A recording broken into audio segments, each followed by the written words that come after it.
Iš tikrųjų labai malonu jumis matyti čia visus taip gausiai susirinkusius. Šiandien parodysiu ir gerų laukų, ir blogų laukų. Agrolinija S, tai pagrindinis, sakykime, mūsų gaminamas produktas yra, gaminamas į biodinamikoje. Žinomas ūkininkų tarpe produktas, mes jį gaminam nuo 2017 metų.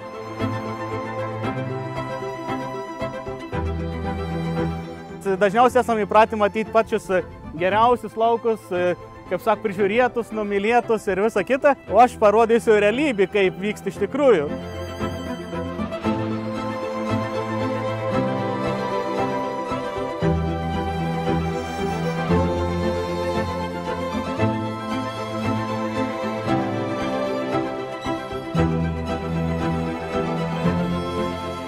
Šiandien truputėlį skirsim dėmesį skystoms organinėms trąšoms.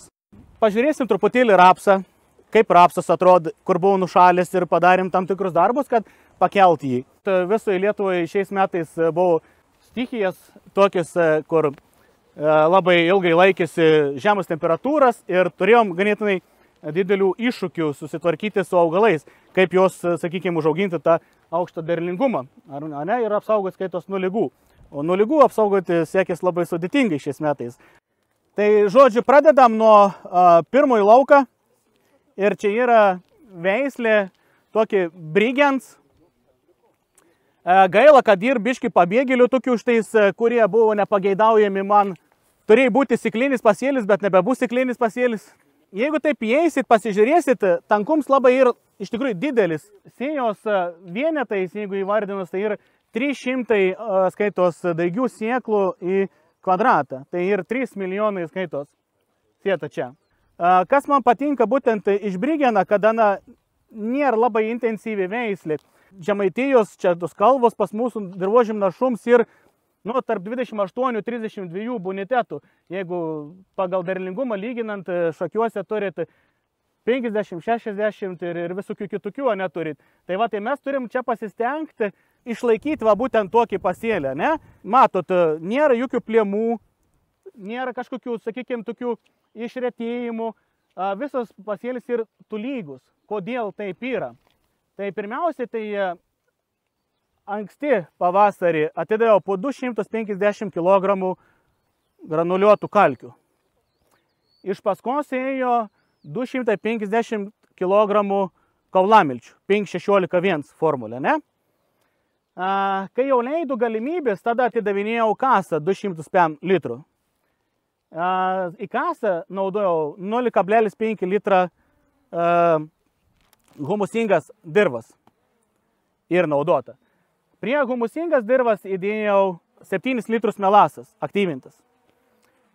Prie melasos įdėjau 3 litrus agrolinijos. Prie agrolinijos ir įdėta tiosulfato 30 litrų. Tai va. Ir šits visas mišinukas buvo atiduots vienu įpū. Veiklėje medžiagą azotą esu atidavęs būtent šitai veisliai 160 veikliosios medžiagos.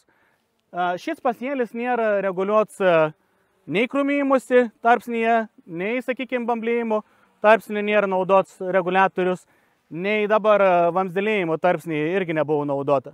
Čia ir visiškai be augimo reguliatorių. Jeigu būtų neišlindusi dabar šiandien miltligė, tai nebūčiau naudojęs ir tebukonazolą ir protekonazolą. Nenaudojau jokių strobikų, nedariau dirbtinių žalinimo, nieko.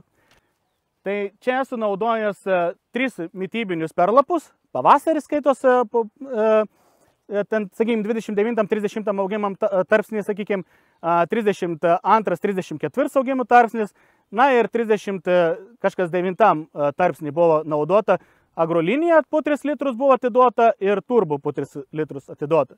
Tai va, ir visa mityba čia, ką jūs matot.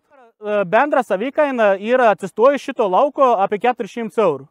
Čia ir tas unikalums, kad, sakykime, pagal vaizdą atrodo, kad čia yra labai kažkas pritręšta, pridėta ir visa kita, žinai. Bet faktiškai įdėjimai yra nedideli. Nes su 160 veiklios medžiagas ir būtent tais keliais mitybiniais pasiekti rezultatą, va tokį, kokius mato čia Žemaitijoje, galim pereiti į antrą pusę, pasižiūrėti, čia yra Mauricijus antrai pusiai ir čia ir sieta 4 milijonai. Ir pasižiūrėsit, palyginsit tankum. Pabandom neiti iki Mauricijaus.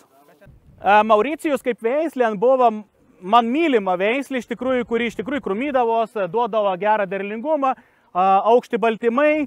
Dar nepasakiau, Brigenas yra nuo 12,5 iki 15 baltymą.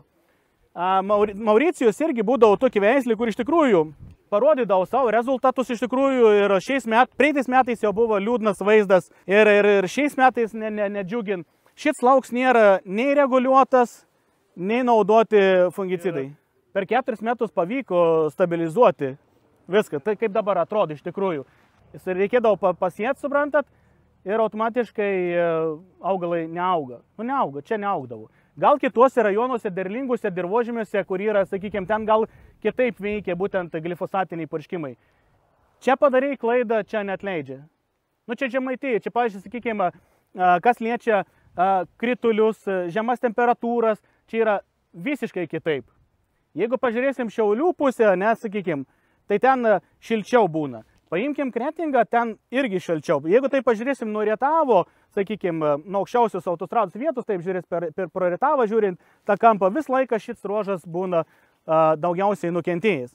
Kurie esat būtent iš šitų regionų, žinot apie ką kalbu. Tada važiuojam dar iki vieną lauką, ten papasakosim apie kompostuotas srutas, ką mes darėm būtent pavasarį, kur mes jas naudojam ir kokie efektyvumai ir kokie jų sudėtis ir būtent po kompostavimo. Ar turit klausimų čia, ar galim judėti į priekį? Viskas yra realiai tik tais daryta, tik tais, kad čia yra tas lauks be fungicidų. Nu, mažiau miltlygis ir sakykim. Didžioji dalis ūkių, su kuriais aš dirbu, aš naudoju 2 produktus mitybinis perlapus. Tai kaip ir sakiau, ir turbo, ir agrolinija. Iš čia esančių ūkių tikrai žino, kad šitie 2 produktai realiai pakeičia visus produktus rinkoje esančius. Tai agrolinija toks produktas ir pagamins iš kraikinių galvijų mėšlus. Augina patys mėsinius galvijus, tą visą mėšlą susiveža pas savęs į ūkį, sukompostuos, sufermentuos, tada džiovins, smulkin ir tada, sakykime, iš tų miltų kavitacijos principus skaitos, pagamint produktą. Tai va, šitie produktai, kai aš pradėjau dirbti, turbūt gal jau kokie 5 metai, gal daugiau, nežinau tiksliai, kad pradėjau dirbti su šitais produktais, iš tikrųjų buvo ganėtinai sudėtinga susidėlioti pagal laiką, pagal ciklą, kada panaudoti geriausiai, kada duos geriausią efektą ir visa kita. Tai geriausias efektas visgi ir, kai tu tą organiką įneši į kasą. Aš nežinau, kiek praktiškai jūs visi kiti gal nenaudojat kasą, bet principė tai, sakykime, jeigu lyginant kasą su mineraliniam trąšom, tai kasų pasisavinimas kai kada siekia iki 85–86%, neskaitos, priklauso nuo dirvožemio, priklauso nuo molių dalelių skaitos, Ką dar galiu pasakyti, naudojant skystas organinis trąšas kartu su kasu, imobilizuoja azotą skaitos į organiką. Tai todėl visą tą kompleksą yra su sistemoje atidirbęs skaitos, kad va būtent eina agrolinija, eina melas ir va būtent kasas. Ir va tada gaunam geriausią rezultatą. Anksčiau irgi šitam ūkį buvo naudojama birės trąšas, kai mes pakeitėm iš birių trąšus į skystas trąšas, tai laukai tapo vienodi.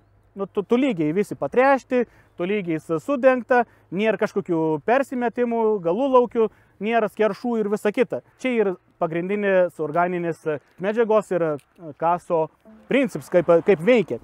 Šitam ūkiui prireikė 4 metų, kad skaitos, atrodytų kaip dabar atrodo.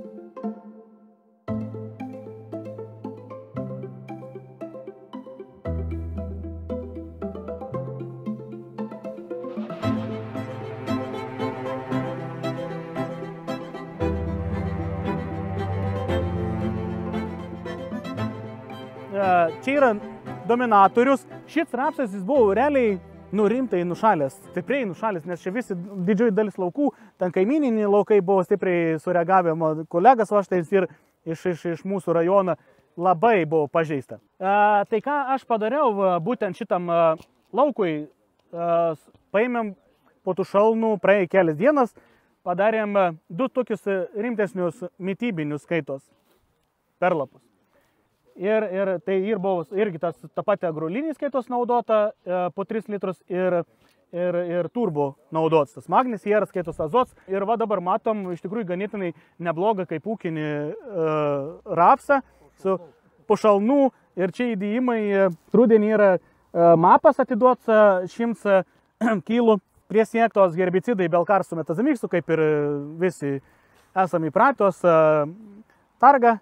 Ir naudotas 160 veikliosios medžiagas ir panaudota. Tikėjomės iš pavasario labai atrodys spūdingai šitie laukai ir tikėjomės, kad bus geresni rezultatai, todėl ir atidinėjom didesnius kiekius veikliųjų medžiagų, sakykime. Tai va. Bet, ką žinau, ir dabar visai neblogai atrodo. Ligų nėra naudota. Ne čia esmė, nes biologijos, kai trūka, reikia kažko į dirvą įnešti, dėl to rinkomės agrolinijas, nes mūsų priesmėliai daugiau smėlė yra, sunku kažką įspaust. Pas Laimonas pasakė, nelyskite į žemę, kur nereikia.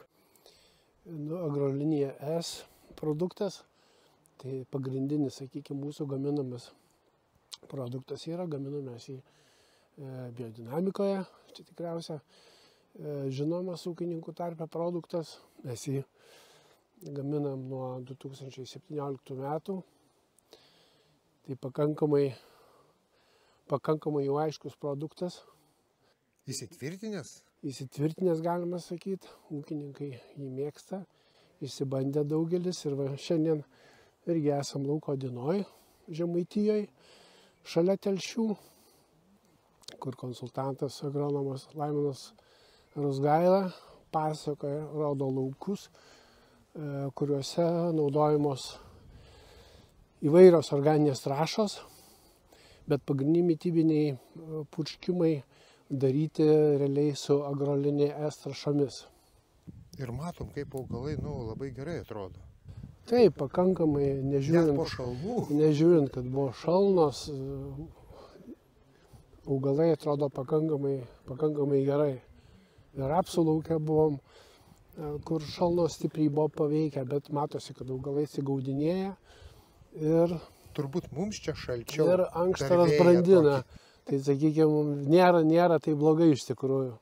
Tai galim daryti tokią išvadą, kaip ir, kad tie organiniai produktai iš tikrųjų labai stipriai padeda augalo imunitetui. Jie tampa atsparesni blogom augimo sąlygom, šalnos, drėgmė ar sausros. Tai principai yra atvažiuojimų lauko dienas, įsitikinti, pabūti su ūkininkais kartu, pasižiūrėti, aptarti. Bet labai įdomu, kad jūs iš Kaišiadorių rajono, kaip čia pasakyti, iš vidurio Lietuvos, čia įtikinot žemaičius, kurie, tokie konservatyvūs, sunku juos įtikinti, o jie naudoja. Tai mes ne tik žemaičius įtikinom, paprasčiausia, jie ūkininkaujantis, jie patys labai linkę įsitikinti. Tai ir dirbam, sakykime, ne pirmi metai su produkcija savo, taip kad viso Lietuvoje daugmaž mūsų produktą naudoja. Bent jau atsižvelgiant į tai, kad dabar grūdų kainos labai mažos, tai jūsų produkcija pastimuliuoja gerokai tą augimą ir tikėtina, kad bus didesni derliaus priedai gal. Taip, tai mūsų produktai ir sukurti būtent tam, kad ūkininkas turėtų galimybę realiai užauginti pigesnę ir kokybiškesnę produkciją savo. Šituos laukuose tai matom, kad pagrindė iš mūsų produktų naudota agrolinija S, bet turim kitų laukų, kur irgi taip pat darysim lauko dienas. Be agrolinija S produkto naudotas ir sapro ekstrakt produktas, kuris gaminamas iš organinio sapropelio. Ir taip pat mūsų naujas produktas organo mineralinė skysta trąša Sapro Forte, kuri yra ant organinio sapropelio, sakykime, pagrindo su pridėtiniais mineraliniais MPK. Tai formulė MPK 1148. Naujas produktas, įspūdingus rezultatus ūkininkai gauna ir bandymo laukuose ir taip toliau. Tai vienu žodžiu, iš tikrųjų ateityje pasidalinsim šitą informaciją. Ir progą naudojantis labai norėčiau padėkoti už šitus renginius lauko dienų. Tai Edmundui iš įmonės, kuris atstovauja Plocher, ir aišku konsultantui Laimonui Rusgailai, kad naudoja produktus organinius, ūkininkams rodo, drąsiai esam atviri ir už puikią organizaciją.